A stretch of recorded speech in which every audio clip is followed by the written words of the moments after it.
Chapter 27. The Descent.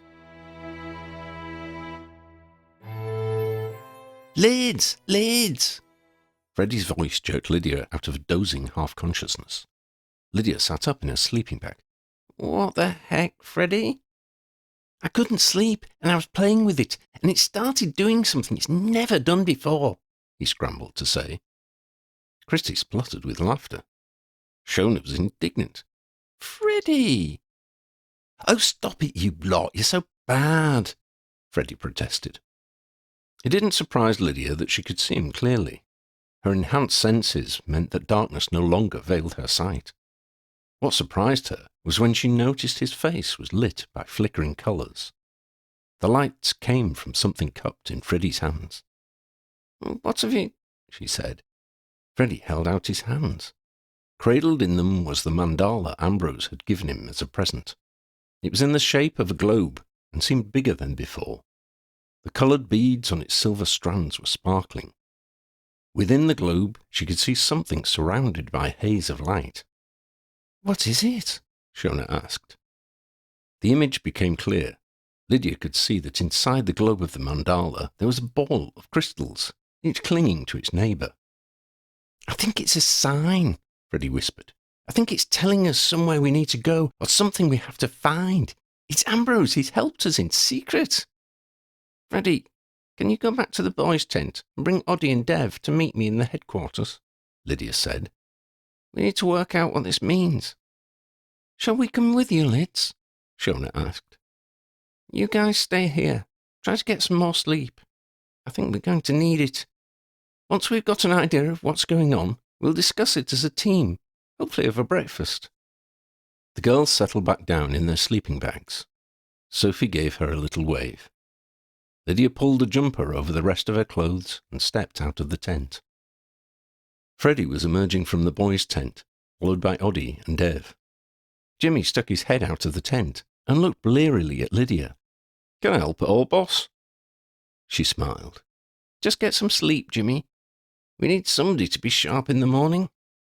He gave her the thumbs up and slipped back inside the tent.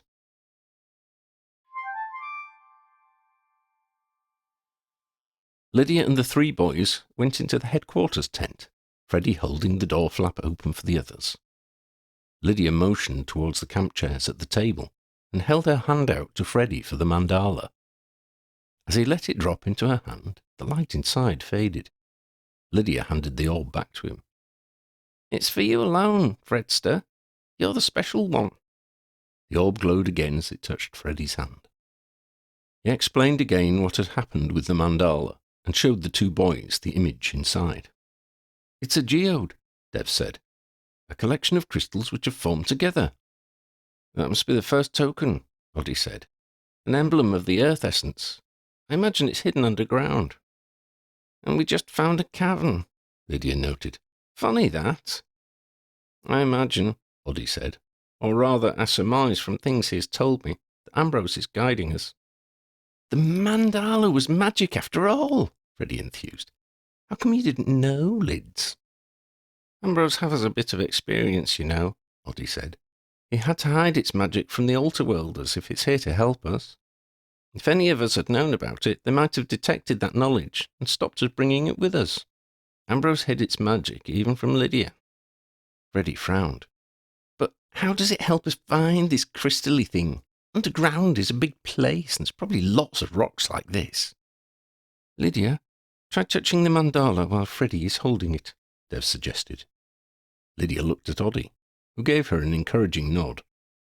She reached out and rested her hand on the glowing orb. Can you sense anything, Lydia? Dev asked. Lydia reached out to the orb with her mind, the way she had reached out to the cage in which she had imprisoned Eloria Rakison. The mandala didn't resist her approach.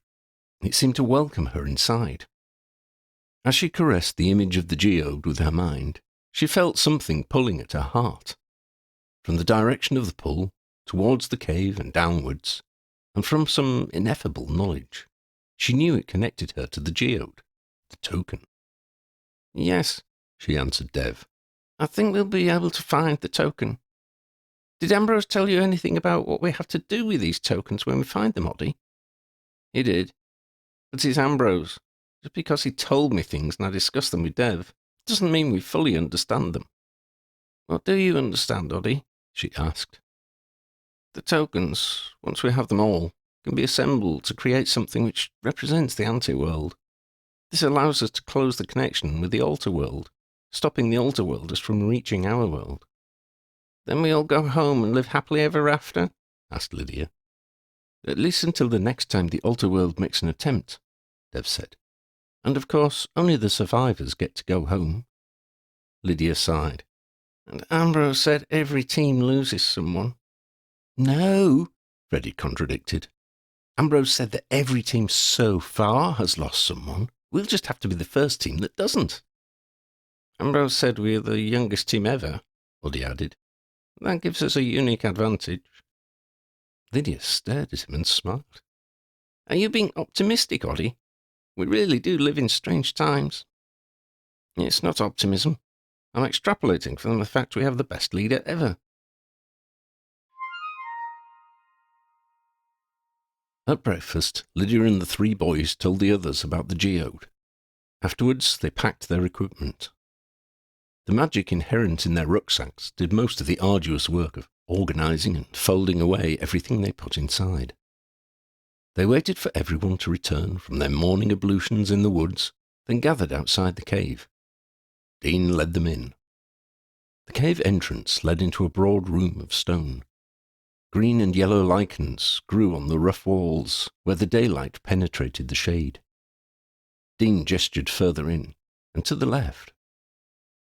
Lydia drew a flashlight from her bag and shone it in the direction he had pointed. There was a gap at the back of the cave, a tunnel into the hill. Dean beckoned to the others. This way to the cavern. Lydia grinned. The cave was lighter now as the others took out their lamps. Dean seemed as excited as a small child, eager to show them what he had found. She followed him into the tunnel. It gets a bit tight further on, he said, climbing over a fallen rock. Dean, I'm about the size of one of your arms, Lydia pointed out. If you and Jimmy can get through, I don't think the rest of us will have a problem. Good point, well made, Dean conceded. It defies logic how someone so intelligent can make such simple mistakes, Oddie said. People have different priorities. They focus on different things, came Shona's voice from behind them. Even the cleverest people can make mistakes or overlook things. There's the whole absent-minded professor thing, for instance. So, you're saying Dean's focus on pies makes him lose sight of the practicalities of caving? Jimmy asked. They could hear Jimmy's grin in his voice. Can we all just please focus on getting through this tunnel for now? Lydia called out. We don't need any injuries. The tunnel carried on for some way, sloping downwards. Some shivered. The air was cooler than the cave entrance, and felt damp. The bottom of the tunnel was narrow for their feet, which they had to place one in front of the other, as if on a tightrope. Pebbles crunched as they stepped. They clattered as they shifted and rolled under the passing feet, their sounds exaggerated by the hard cave walls. Lydia saw Dean was having to turn sideways and squeeze through several narrow areas. Behind, she could see Oddie, Sophie, and Freddie were, like her, having no such problems. Further than that she couldn't see because of the shape of the tunnel. She knew Jimmy was as big as Dean in some ways. She appreciated their efforts in exploring the tunnel the previous day. The sudden realization of the lengths her friends were going to gave her a pang of guilt.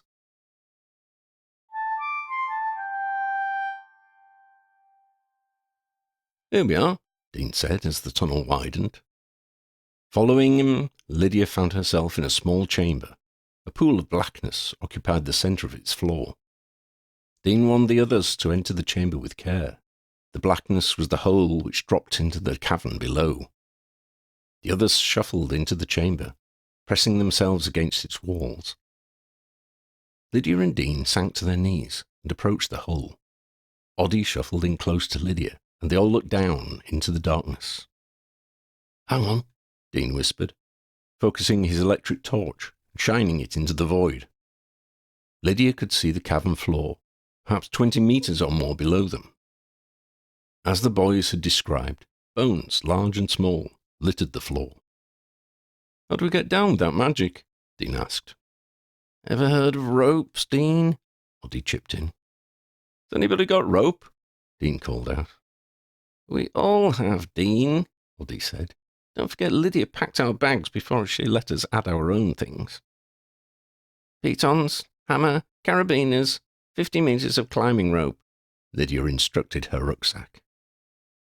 Between them, they rigged up a rope through 2 carabiners connected to pitons, hammered into cracks in the rock wall. Lydia tied 2 loops at one end of the rope to make a simple harness and placed her legs through them. "Hang on, Lids, I'm heaviest. I'll go first," Dean said. She handed him the double-looped end of the rope. "Put your legs through the ropes, and then pull them up so that you're sitting in it. Hold onto the rope with your hands, and we'll lower you down with the other end. Once you're out at the bottom, we'll pull the rope back up and let the next person down." "What happens with the last person?" Shona asked. "When half of us are down in the cavern, we can hold the free end of the rope down there to lower the others down one at a time," Lydia explained. "That's the reason for having twice the length of rope. Once we're all down, we can pull the free end through the carabiners and take it with us." "I'll come last," Jimmy volunteered. "Thanks, Jimmy," Lydia said. "For now, can you give us a hand lowering this cargo into the cavern?" "Cargo?" Dean protested. "If it wasn't for me, we wouldn't have found this cavern." "Yeah, except that I was the one who found the cave, mate," Jimmy reminded him. "I found the tunnel." "You weren't right keen on checking it out, though." "Yeah, only 'cause I thought we should get back and tell the others." "Do you need me to go first and look after you?" Sophie smirked.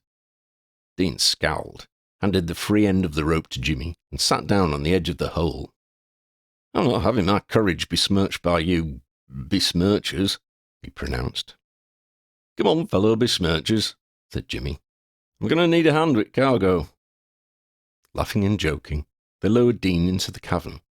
He held on to the rope with one hand and used the other to shine his torch around the underground space. Freddie, who was watching Dean's descent to warn of any problems, described what he saw. "There's like a gigantic pile of rocks and bones in the middle, and it slopes down all around that. I can only see one bit of wall, and it's got milky-looking rocks running down it. The spiky things, photons was it, haven't moved a millimetre, so that's good. Oh, he's down. He's waving. I guess he's okay." "Thanks, Freddie," said Lydia. "And they're pitons, not photons. Sophie, you were desperate to look after Dean. You can go next." They pulled up the harness end of the rope and lowered Sophie. The others followed one by one. When 6 were inside the cavern, and only Lydia, Christy, Corbin and Jimmy were in the tunnel above, they dropped the free end of the rope down to the others. The team below, led by Dean, took the strain of lowering the remaining few. Lydia went next, followed by Christy. Corbin clambered into the harness loops. "I can't say I'm delighted about hanging by my nethers," Corbin admitted to Jimmy. "You'll live," Jimmy assured him. "Everyone else has managed. Or is there something special about slithering nethers?" "Well," Corbin grinned, then blushed. Jimmy grinned back. "Do your best to keep them safe. Off you go, Corbin." Corbin sat on the edge of the hole. Those below took up the slack in the rope, and Corbin waved to Jimmy. As Corbin slipped into the pool of darkness, Jimmy heard a crunch and saw the rope jerk. He dived to grab the rope that was holding Corbin, but the second piton crunched and pinged from its crack in the rock. The rope disappeared from sight. "Shit!" Jimmy screamed. Lying flat on the tunnel floor now, Jimmy shuffled until he could see into the cavern. People were shouting and whooping, their calls echoing up to him. "He's all right, Jimmy," Dean called up from the cavern floor. "Sophie did the thing with her broom again." Jimmy sat up and laughed with relief. Then something occurred to him. "Hang on," he called down to the others. "How am I supposed to get down?" He could hear muttered discussions taking place.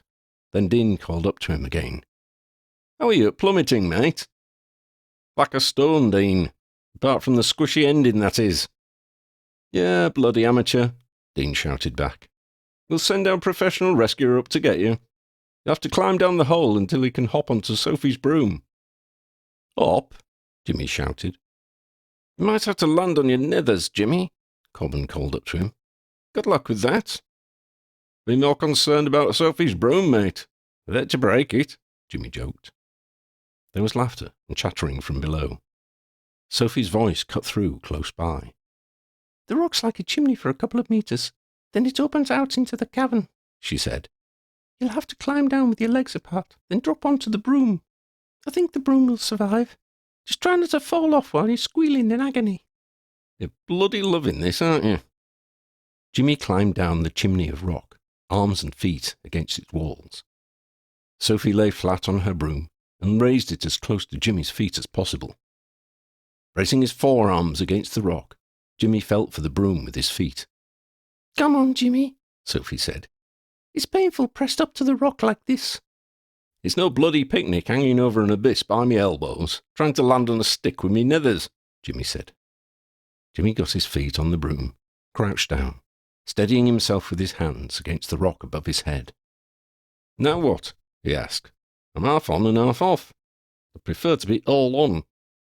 I'll drop the broom and pull it backwards, she said. It'll make you fall forwards onto my back. Just grab onto me and I'll do the rest. You sure? Yeah, of course, she said. It's as easy as juggling eels on the back of a one-legged horse. Oh, bugger it. On the count of 3, then. Jimmy was still shaking as Sophie deposited him on the pile of rocks where the others were waiting for them.